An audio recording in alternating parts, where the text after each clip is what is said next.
This is Six of the Universe. Just when you thought things were going good, they ended up taking another turn for the worse. And Six of Management, I have no words.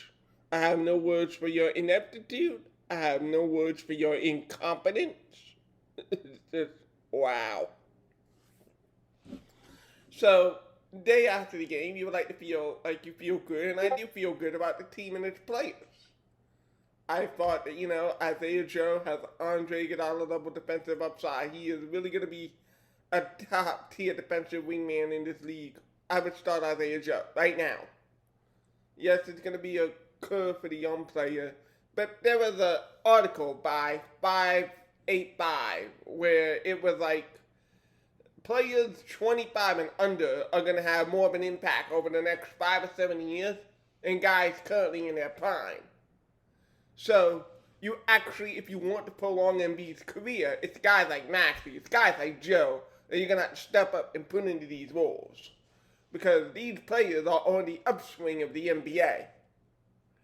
I am high on Isaiah Joe. I am high on what I saw, last night. I was even impressed at stretches last season in terms of his defensive prowess. He is going to grow into an upper echelon defensive player, which I know Philadelphia has had a lot of good defensive players recently over the last couple of years, including he who must not be named but will be named today. But Isaiah Joe is just in a long traditional list of excellent defensive players who have donned a Sixer uniform.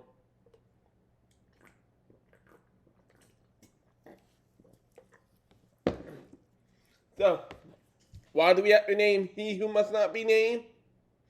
Because this front office has gone haywire. This front office, Joshua Harris, David Blitzer, etc., they believe that they can get a mulligan for Ben Simmons. That's what this is. Let's be perfectly clear. After rejecting what they rejected, let's be perfectly clear about what this is about. They want a mulligan. They drafted Ben Simmons #1 overall.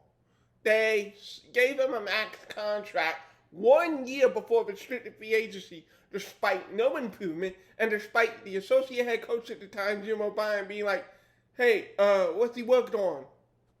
So despite all the internal red flags, in spite of everything that was going on inside of your organization, you give this guy a max anyway.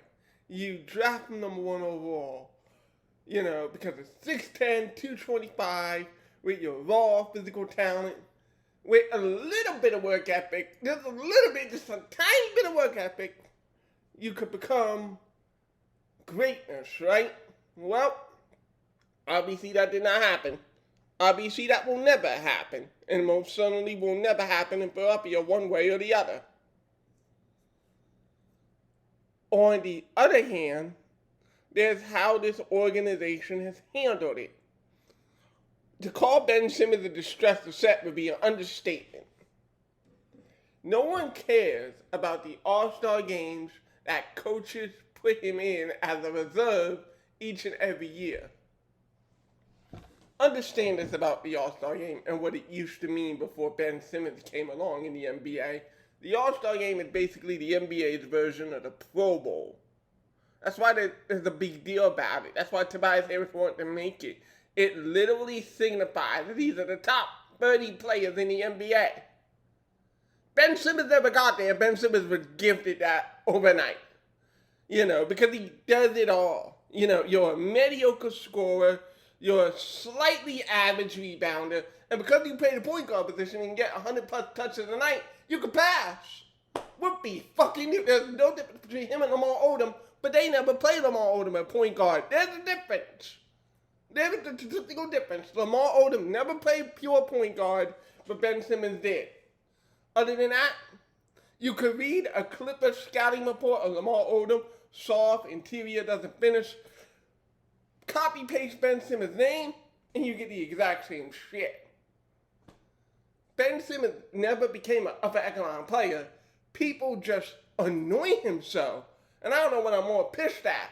That his pathetic work ethic doesn't let him reach his full potential, or that people automatically assume, and to this day still assume, that he has reached some pinnacle that he hasn't. I don't know what pisses me off more when I think about his career and what was and what is. Because it's a slap in the face of the players who have improved, who have worked on their game, and don't have anywhere near the accolades. Ben Simmons has more accolades than Joel Embiid, and it's fucking ridiculous. It's ridiculous. Like, until the Supermax extension, Joel Embiid was the third highest paid player, and still will technically be until that kicks in 2 years from now. That's sickening to me. It is sickening to think that this man made more money in his career than Joel Embiid. Talk about your talent evaluation being way off. I'm a big fan of meritocracy in general. You earn what you get. You don't get it handed to you on a silver platter. And Ben Simmons got everything he ever wanted in life. You want your spread shooters, you know. You want to handle the ball full time, even though you came out of LSU a power forward.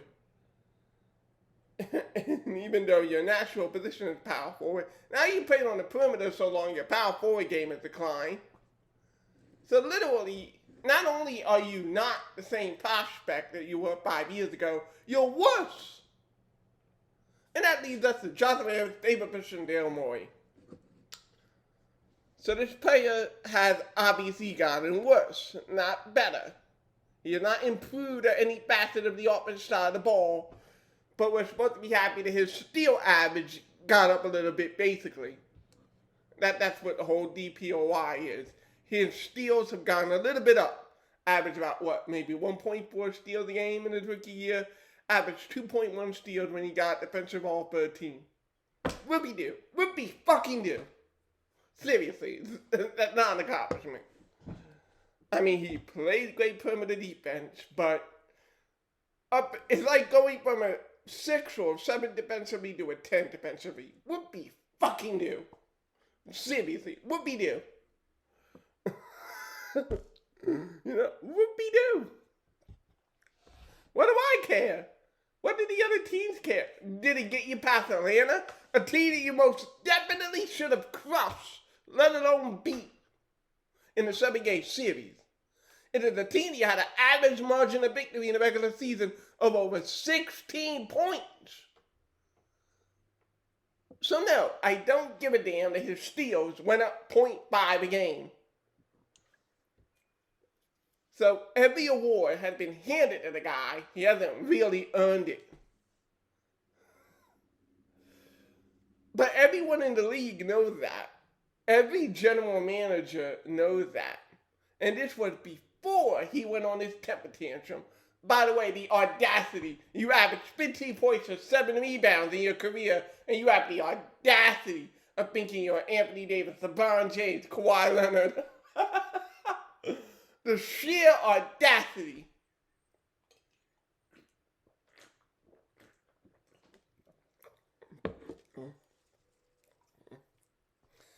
But it's not true.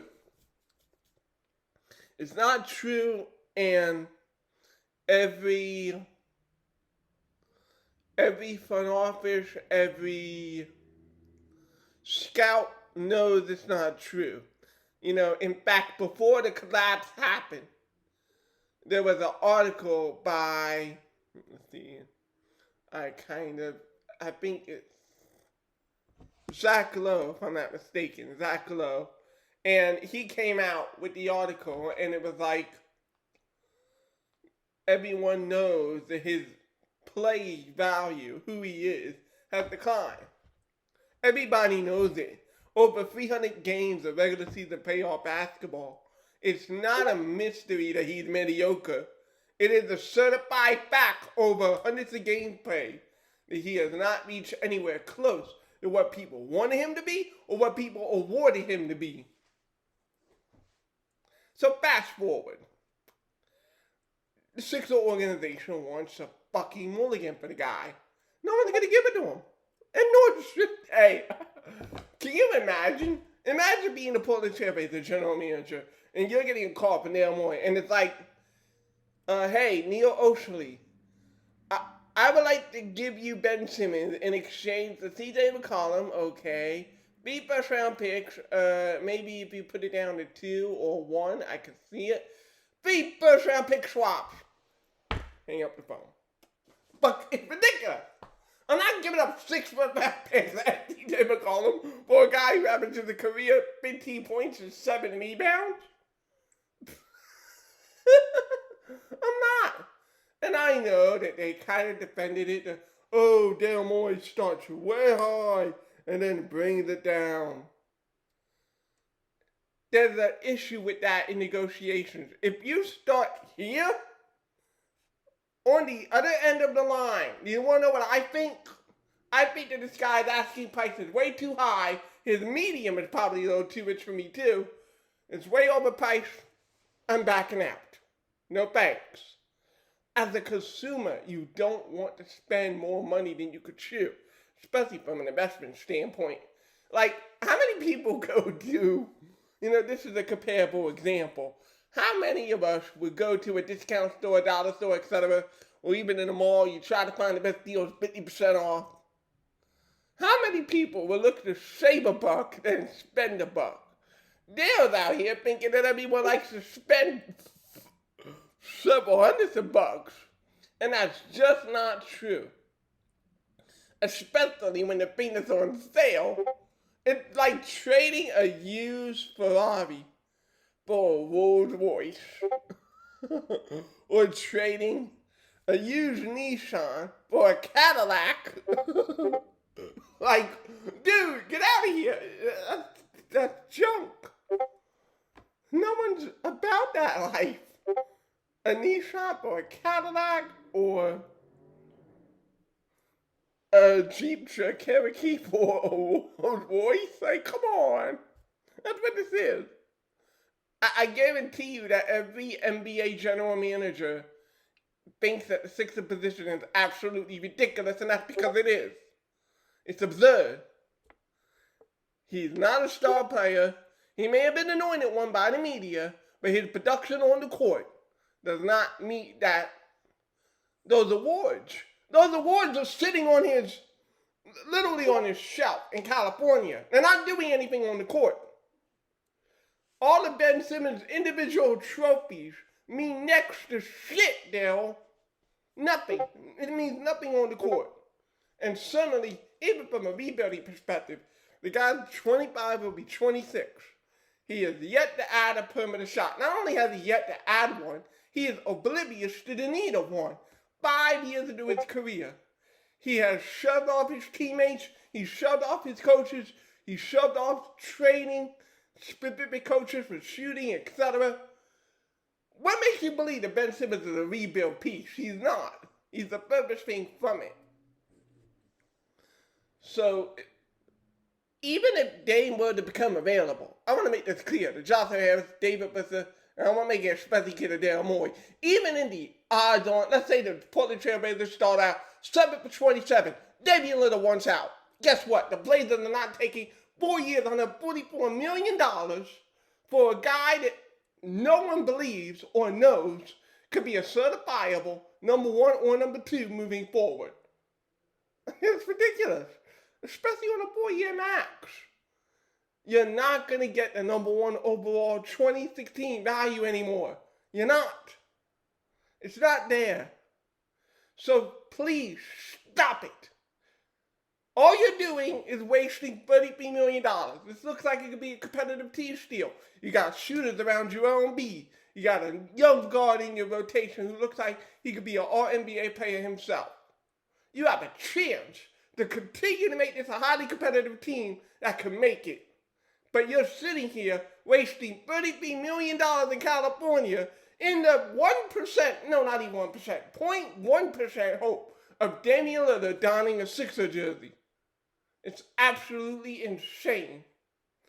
And you're like, oh, well, if we find him, he may come back anyway.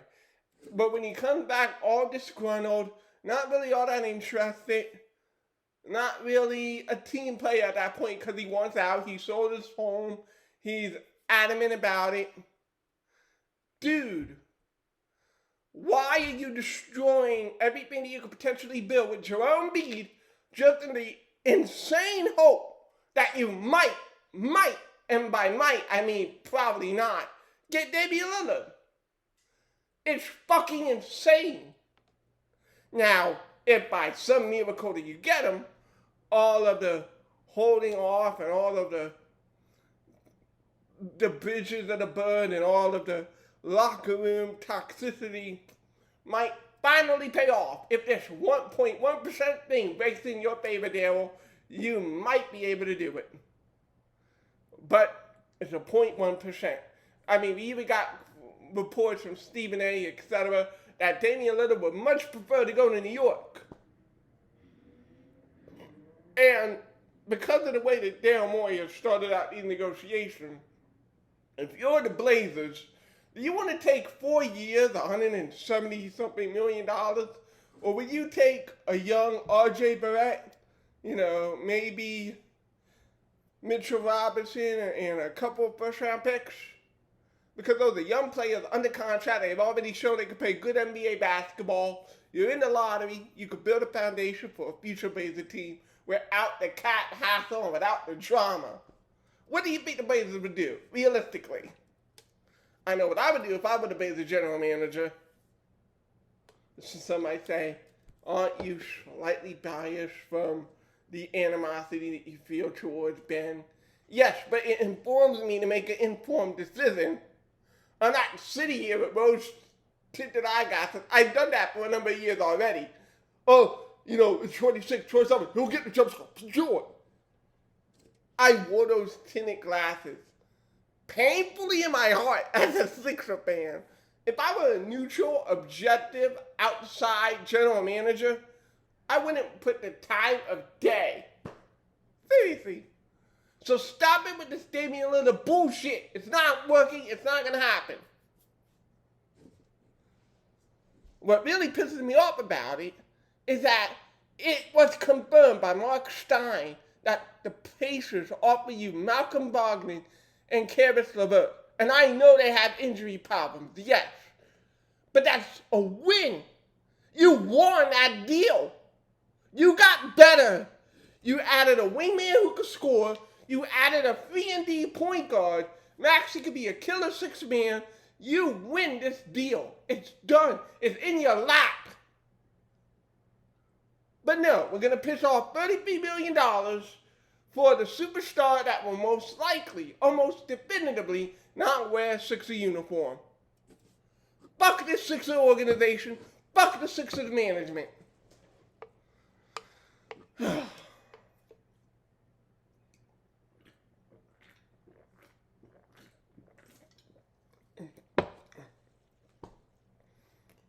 This is Sixer universe. It's going to be real funny. When Daryl Morey does eventually come down to earth, and he's going to have to, I want a media member to be like, okay, what was all this for? You could have got this done during the draft, in which you probably would have gotten a lottery pick or two. You could have gotten this done over the summer. What changed from now to then without looking like a complete fucking dumbass?